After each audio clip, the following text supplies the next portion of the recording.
Welcome everyone, welcome back to my channel, or if you're new, just welcome. My name is Eva and today I am discussing the worst books I have read in 2023. I'm not gonna rank them. Initially I tried to rank them from the least worst to the worst, but I gave up on the idea. I didn't like any of those books and I'm gonna give you a brief synopsis and the reason why I didn't like them. They are all present in my monthly wrap-ups throughout the year. So if you're more interested in like an in-depth review of them and my dislike of them, then you can kind of peruse through my channel.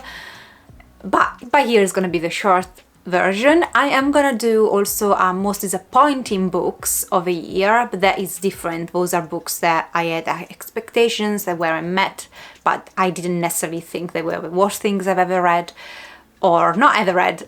But these ones that made into this list, I honestly actively disliked.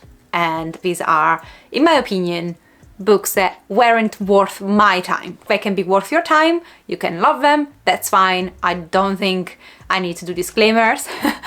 I don't want to do disclaimers, to be fair. So yeah, I think I have a channel where the disclaimers have to be kept to a minimum because we all agree that we can have different opinions and that is fine. It's not the end of the day if you love a book that I don't. So yeah, without ado, let's start. I will have to insert pictures because I got rid of all of these books. I don't think I own any of those books. I had overall a good reading year, but I also had a few misses, so when I compiled this list it was a bit longer than I initially thought it would be. Okay, so I'll start maybe with the only non-fiction I have, to be fair, which is Jean Binet, I don't know how you pronounce it. This is a true crime, one of my first reads of the year, and it's basically the story of how the body of this young girl was found in her home, in the basement, I believe, and how the police kind of investigated this murder and thought that the parents had something to do with it, but ultimately no one knows what happened. No one was apprehended, no one paid for the murder of this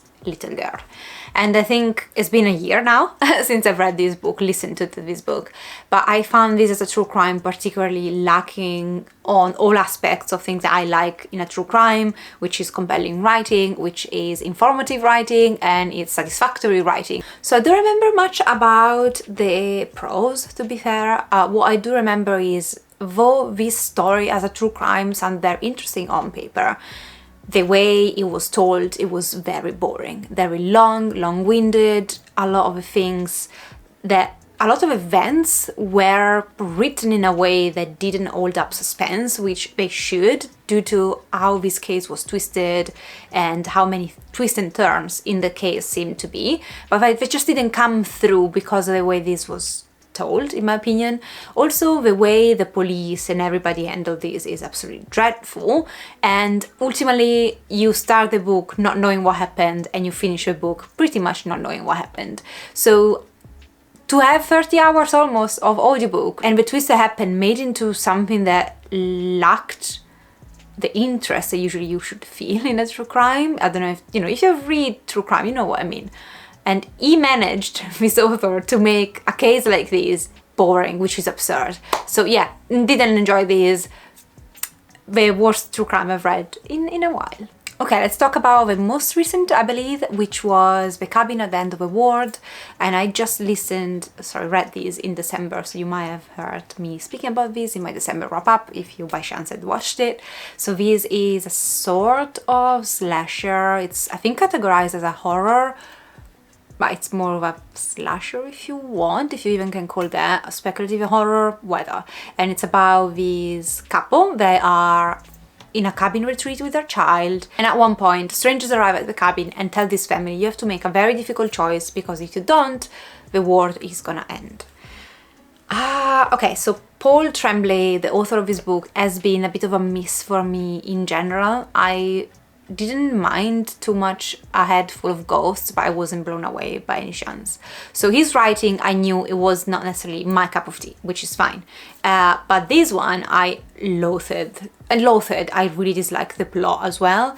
I found this boring and it's quite short. In the end, when the end arrived, I wasn't even surprised of the way it ended because I had a feeling this was gonna be like this from pretty much halfway through, if not a bit before. I knew this was going to be disappointing. Somehow the tension that other people might have perceived, I didn't. I found the events nonsensical in a boring way. And I love the genre of horror, so there's nothing to do with the genre. I genuinely didn't appreciate the plot. I think it was wasted. A concept that had potential was completely wasted, basically. Made for a boring ending, made for a nonsensical ending, and a nonsensical story. Like, I didn't take away anything from this story. I didn't even have questions because I knew we wouldn't get any answer because it didn't make sense. And I'm not against necessarily those kind of endings if you've given me tools to at least make up my own mind. I don't think he made a good job of even putting, seeds or possibilities for me to kind of just say, okay, this is finished this way, but maybe I can reflect, make up my own conjectures on these, what it is. I didn't even have that. I was left with nothing.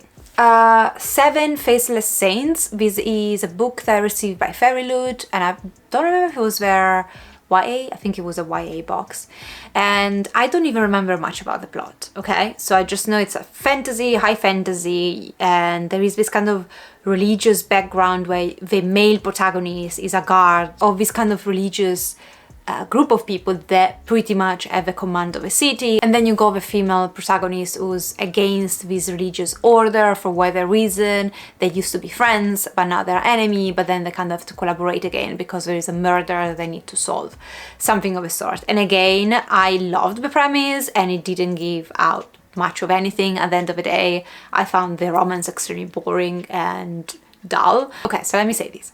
When you write a fantasy and you include a murder mystery in it, I love it. But you have to make sure that not only you build the fantasy world, you have a fantasy part of the plot, you need to have a good murder mystery on your hands, if that is a big part of the plot. If it's like a side thing, that's different. But if you combine the two and sell these to me as it's a murder mystery in a fantasy world, you need to make sure that both parts are well done. And I honestly don't remember the murder plot. It's how much unsubstantial I found it. At the end of the day, it was nothing retained in my mind about the murder plot and how they solved this crime. And that is a hint that they probably didn't do it as well as I wanted to, or even as decent as I hoped they would. So when when you sleep, your brain goes through your memories and decides what to keep and what to get rid of. My brain definitely categorized this book and its plot as a waste of time, and a kind of book that we would not want to waste any long-term memory on. So I got rid of all the memories associated with this book pretty much in a couple of days. And yeah, moving on. Fear Nothing. Fear Nothing is it's also disappointment, but it's also one of the worst books I've read. I'm so sorry, Dean Koontz. Dean Koontz wrote my favorite book of 2022. So having him now featured in my worst books of 2023, it feels like karma or destiny or just an odd coincidence, whatever you want to call it. So this is a duology, and I'm not going to continue on with the second book because I think one is enough. And it's basically about this guy who's got a condition for which he can't be exposed to sunlight, otherwise he would get cancer, skin cancer, basically in a matter of weeks or days or even hours. I don't remember exactly. So he needs to live at night, and his dad at one point dies. And when he goes to a funeral home, actually indeed when he's still in the hospital trying to dispose of the body in the correct way to get to a funeral home, the body gets kidnapped, and he sees these people kidnapping his dad's body, and he decides to follow them, understanding what's going on. Now, I don't want to spoil any book on this list, but let me just say this book, for how much I love his writing, and his writing was still, I like his prose, okay? I like Dean Koontz's prose, and the prose was there. Can't complain about the prose. The plot was weird. There is one part of the plot that I didn't mind and actually found quite intriguing, and it's when this man is in this house investigating and very creepy stuff happen, and the tension that was created in the house scene was brilliant. But and I'm sorry if it's a spoiler, it's not really a spoiler, but kind of. So skip ahead if you don't want to hear anything. In this book there are like assassin monkeys. So this is a very weird sci-fi thriller, not really sci-fi, it's just a bit of a medical thriller in a sense. And you got these bloody monkeys that are so vicious, and I couldn't buy the monkeys. And as someone who particularly dislikes movies with rabbit monkeys, apes, you know, is it King Kong? I don't even know. Like, I've watched a couple and never again. Like, I don't like when you got these kind of movies where apes become rabbit and try to kill human or avenge humans after being kept in captivity. I hate those kind of movies. Never found them intriguing. So if I knew that this book was evolved all around a similar premise as those movies, that you got this crazy bloodthirsty monkey after our main protagonist, I would have just stayed very clear. I found it absurd. Like, certain scenes in these, absolutely ridiculous. I'm sorry, Mr. Kuntz. I will keep reading your books. I love your prose, but this was a huge no for me, and I got rid of both. I'm never attempting again this monkey crazy shit. Yeah, no. Moving on. Another book that my brain decided that it need not to stay at all, not even like remote memory, is You Exist Too Much. This unfortunately was a book club pick, and so we had to have a whole discussion about this book. And I remember that it was one of the few discussions where I really struggled to take part in, because I couldn't care less about this book. And I believe it's a contemporary book where you follow this woman she's an immigrant, and she's just trying to adjust to America or UK, I don't remember where she goes. And it's about, you know, discovering sexuality, navigating her religious parents, especially mother, her difficult relationship with her mother. That's all I can remember, and it's more than I initially thought I could. So kudos to me. Another book that was so dull and boring. I am not into this kind of contemporaries unless I love the writing, and clearly I didn't love the writing because it didn't stick in my mind. So I honestly don't have generally much to say about this book, but I do remember being extremely disappointed. There are some books that are so boring and leave you with so little that they become, you know, not even disappointing because I didn't have any expectations about these, but they become like, why did I waste so many hours reading this book where I could have read anything else? Like, even, you know, the over instructions I would have preferred. Sex, Drugs and Tales of Wonders is a collection of short stories. I have no idea how come that one day perusing Amazon I decided to purchase these, because short stories are not my thing, and all of these stories somehow have a religious aspect or are taken from religious stories from different religions or lore of different religions. And although I do like his prose, and I found the afterwards by the author quite interesting, the best part of the book, I couldn't care less about these stories. They are this kind of mystical stories where you really have to look behind what is in the sentence to understand what it means. It's very speculative, it's not clear, and I guess maybe if you know the stories from the religious inspiration behind, you might understand more what he meant. Clearly I don't. I think he wanted to write these stories in this kind of mysterious not even whimsical, just mysterious, and as a speculative fiction, as I said, but to the point that for me it was so abstract, the writing style and the story, the plot of these short stories, that it didn't come through. Like, I didn't get the plot. Definitely not for me. I shouldn't have done this to myself though, to be fair. Stalking Jack the Ripper. Now, I picked up this years ago, and then I read another series by Maniscalco, and I really enjoyed the first book, Kingdom of the Wicked. I enjoyed it, and didn't make it into my best of the year, but I enjoyed it overall. And so I had Jack the Ripper, Stalking Jack the Ripper by her, first series by her, I believe, so I picked it up. Abort mission. I should have just put the book down after like not even half. I hated.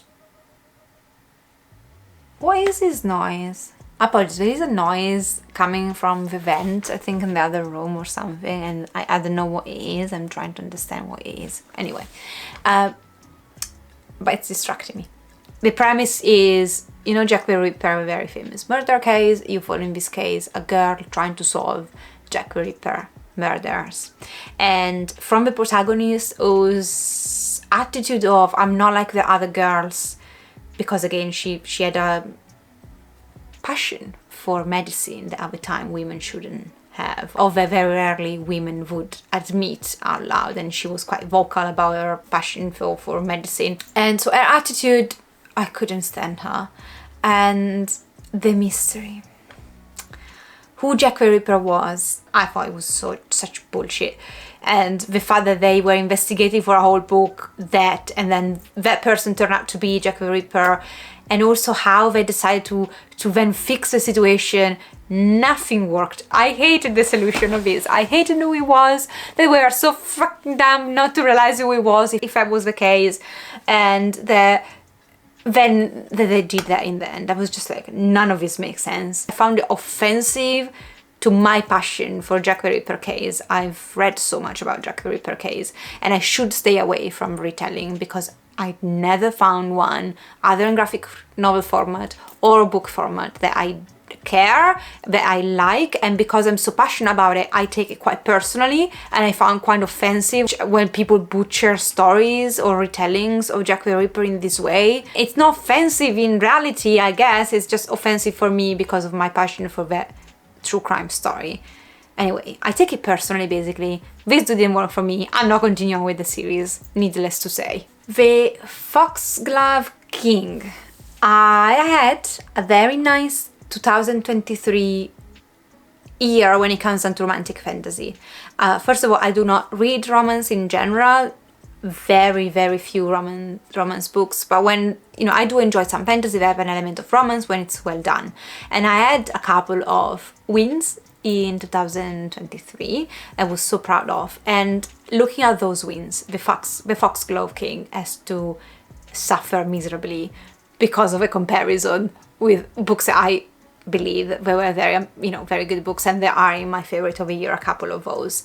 So the Foxglove King, which I remember basically nothing of a synopsis apart that you follow this girl who's kind of raised in the underbelly of a city, and she's kind of working for this group of people that are considered a criminal in the city, and for whatever reason she gets to a palace to work with the prince and a guard. It's also kind of a priest, so there's this kind of guards that are sort of priests, and so this is almost kind of love triangle between this priest, which I don't know if he's supposed to or he can, and the prince. It's very much at the beginning in the first book, so the romance is not the main plot in this, but unfortunately the fantasy plot in this was not well crafted. It was not well done. It was boring. It was a long book. I got so bored from it. And I think although the characters had slightly potential, the way things were combined, the way the plot happened,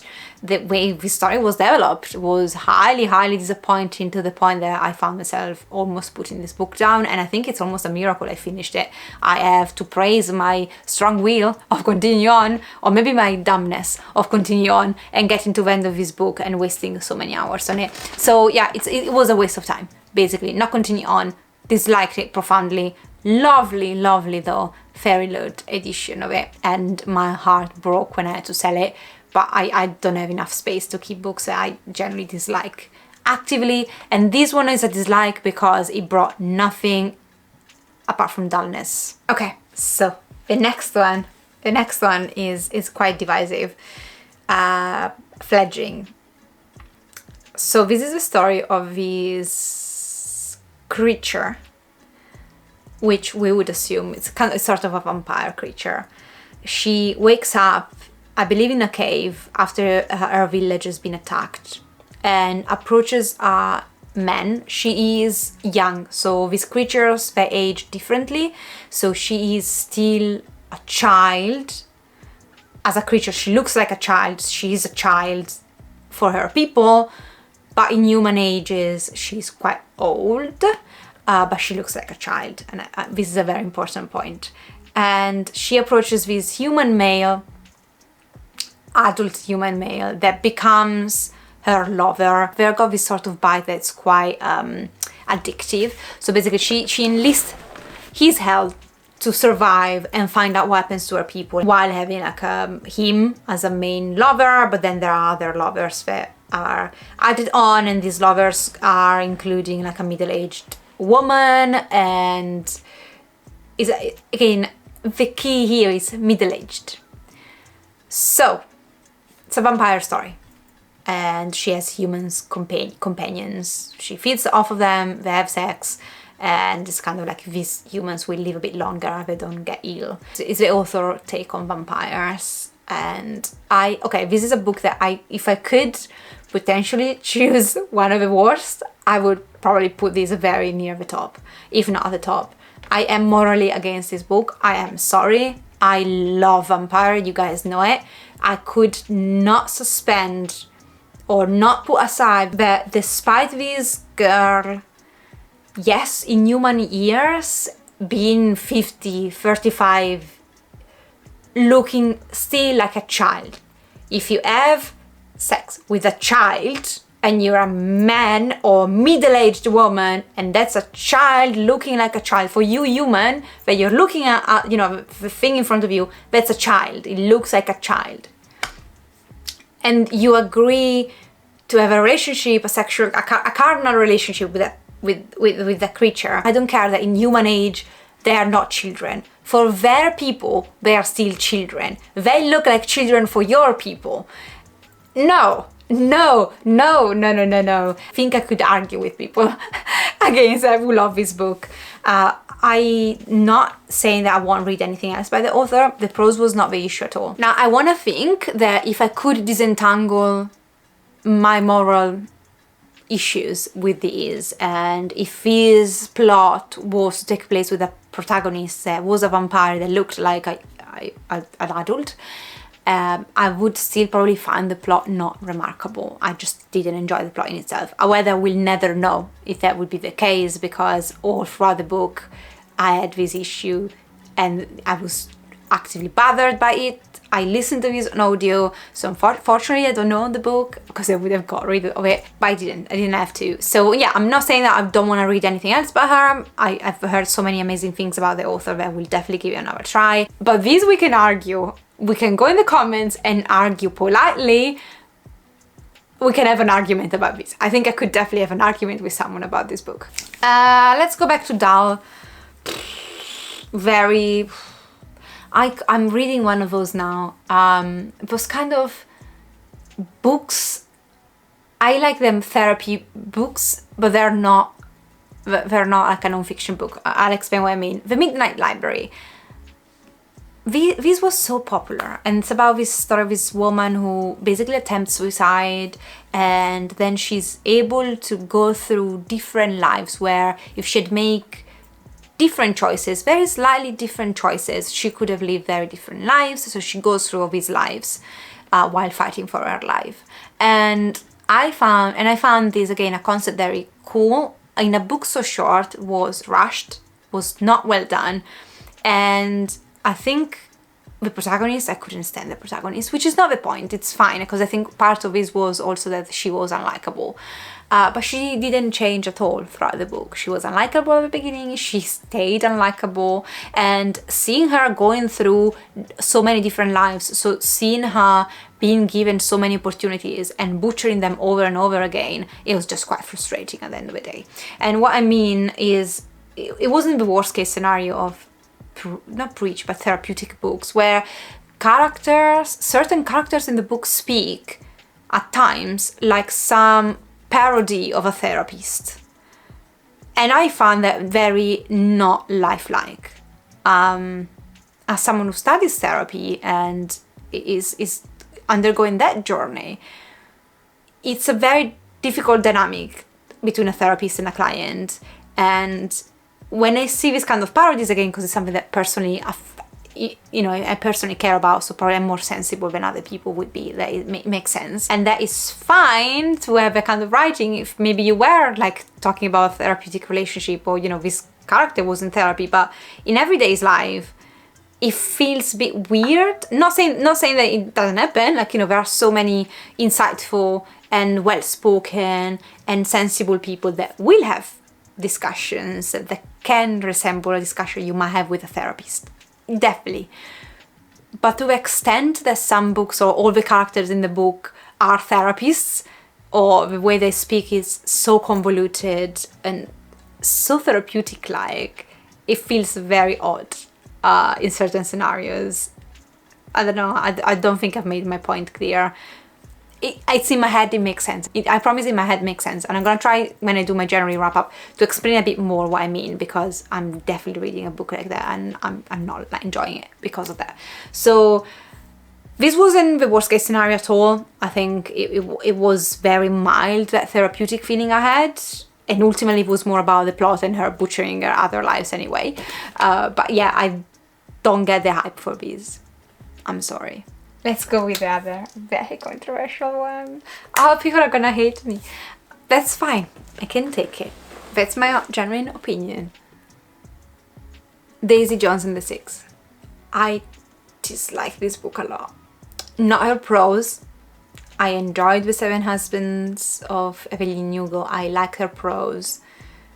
I didn't like Daisy. I have moral issues with what Daisy and, you know, one of the other characters were doing. So this is the story of this young woman. She's living the life in Hollywood, drugs, sex, alcohol and everything, and then she's a very good singer, and so she joins this already established band, and they put together an album, and she kind of elevates the fame of this band, adding her voice in, but she has a very difficult relationship with the lead singer of this pre-established band, and eventually these relationships within the band and with Daisy will bring them to have one album only and then disband. I disliked more. I'm not saying it doesn't happen. I'm not saying it's not real life like. I admit that it's very real life like, and then this could totally have happened. I am something that I don't like reading about. I didn't like Daisy. I didn't like what she was doing, and I didn't like the ending. I didn't think that character, so the character of the wife of a lead singer, she had such a shitty deal throughout, and I hated the ending. Not saying it's not realistic, not saying it's not something that never happens, but it's not what I'm saying. Don't like to have experienced this in a novel, and I don't like to read about this stuff in a novel. I didn't like Daisy. I didn't like the ending. I thought the character of the wife, as I said maybe before, didn't deserve this ending. The ending didn't make me happy. I didn't find this a happy ending at all, and I didn't think that the ending should be that way or promote that at all. That's just my opinion. I'm sorry. So I struggled through it. The songs were beautiful. Her prose was beautiful. This is a very personal preference where I'm saying morally, but as I am as a person, I don't want to read about this stuff. It just bothers me. So didn't like this one. I'm sorry. Although objectively I can recognize that this is not deserving of worse because of quality wise. Born Wicked, it's a YA about these three girls that are witches. They live in this world where witches are persecuted, hanged, killed, whether, so they need to hide. This is another book that basically tried to rent a room in my brain for a couple of nights, sort of a bed and breakfast situation, and they were kicked out even before finishing the first night. So yeah, I don't retain any memory about this book, and I do vouch in 2024 to be better at DNFing. I'm trying, more or less. I should have DNF'd this because it provided me with nothing, no interest, didn't care about the love interest, didn't care about the protagonist, didn't care about the plot.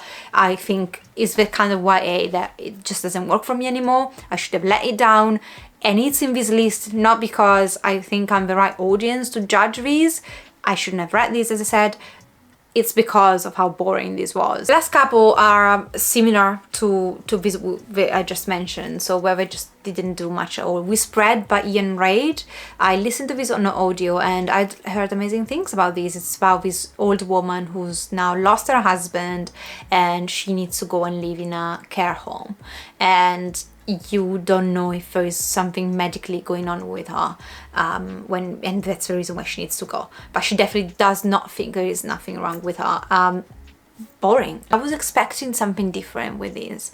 The exploration of a mental health aspect and illness, it was done in a way that maybe it's well representative. I don't know. It's not an experience I have directly, so I'm not no one to judge.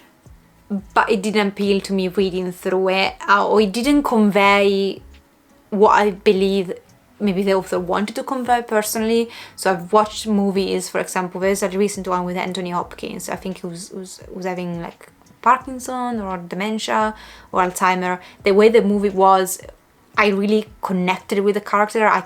Although I didn't have any lived experience of that, I definitely saw things from the character perspective. This didn't happen because in this book, because at all points I was expecting a twist. I think I was promised a twist that's never happening, and I just went into this expecting something completely different, and rather than it's a very slice of life of this woman, and I was quite bored. I'm sorry. And the last one is Little Demon. So Little Demon is a classic, Russian classic that I picked up because it was a classic that was very much also potentially in the thriller genre, and I don't remember the plot at all, but I know that there's this man that becomes obsessed with this other man to a point that someone ends up being killed, and this should have been so interesting, and instead, because of the translation, I believe, because of the prose, it was so dull, so slow. I just struggled to go through 100 pages of these, probably 200 pages of these. I had the most dreadful time, just page after page trying to read and understand. And the plot could have interested me, to be fair, like the idea of following someone who's becoming more paranoid with the time up to the point of, murdering. It sounds amazing. It's just, it was happening so slowly with so many other words and sentences, and in that maybe they were trying to convey the state of mind of this character, but just felt very odd. Maybe it's the translation, but it didn't work for me from Russian. But I was bored out of my mind, and I shouldn't have been, considering what the plot was about. So yeah, that's it, guys. I think I've rambled and made enough people mad with this list. Let's chat in the comments down below. I do not reply if you're rude, just so you know. But if you want to defend one of your books, you're more than welcome, as long as you're polite. If you're new, I would love for you to subscribe and join this small community. I realize that now that I'm sitting back, because I used to do videos sitting up, but now that I'm sitting back down, I tend not to stare at the camera because I tend to move around and look up around, because it's weird to look at myself for such a long period of time. But I will try and promise I do a bit more eye contact. Said that, let me know what was your worst read of the year in the comments down below. I'll see you next time. Take care of yourself. Ciao!